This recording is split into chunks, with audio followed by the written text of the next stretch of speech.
My name's Bill Bellotti. I'm a professor at UWS. I'm the Vincent Fairfax Chair in Sustainable Agriculture and Rural Development. I think it's brilliant. You know, what a great thing for UWS to be associated with.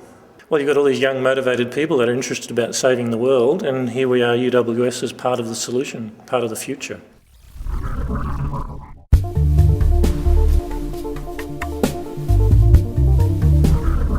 I was talking specifically about food security, future food security, given climate change and all its impacts. And I talked a little bit of a couple of things. One was the idea that we had to reconnect people, that is you and me, and consumers with food producers. So that's looking at supply chains and how current agricultural systems have become quite lengthy and consumers are distanced from producers, and that's not healthy. So I was talking about other ways of food and people interacting. So that was one thing, that was very exciting. The second thing is an idea of producing food in greenhouses, which are very productive for food, also very water efficient, so that'll be important in climate change in the future.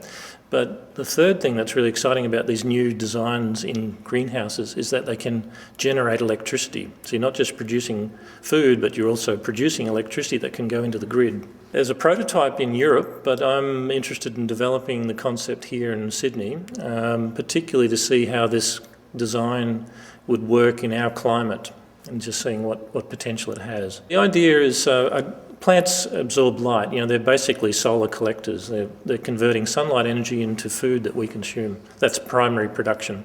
A greenhouse or a glasshouse is a way of modifying the environment for plants for high food production.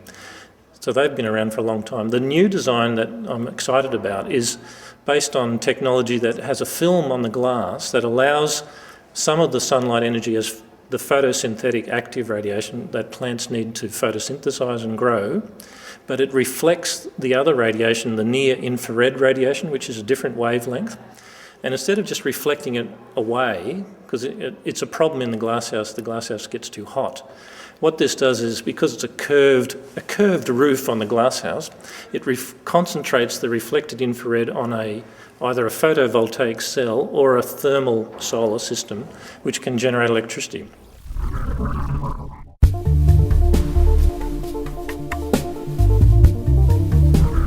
Well, I've just gone to see this film called The Future Makers, and it featured a whole range of future alternative energy sources. So there was photovoltaic, solar thermal, geothermal, wave energy. And I met one of the people that were featured in the film. I met Professor Graham Morrison, he's from University of New South Wales, and he's an expert in thermal solar technology. And I was able to talk to him about potential of using that sort of technology in a greenhouse design. So it was very useful for me to meet Graham. Well, in my own area, my research is very applied, so I'm always focused on how this technology can be commercially developed. And so the greenhouse idea is no exception. For it to have an impact in food production, it's going to have a lot of investment, and that investment would come from private companies involved in the food industry. So there's a sort of proof of concept period of research, and then the industry people can come on and scale that out. And it can only happen with industry.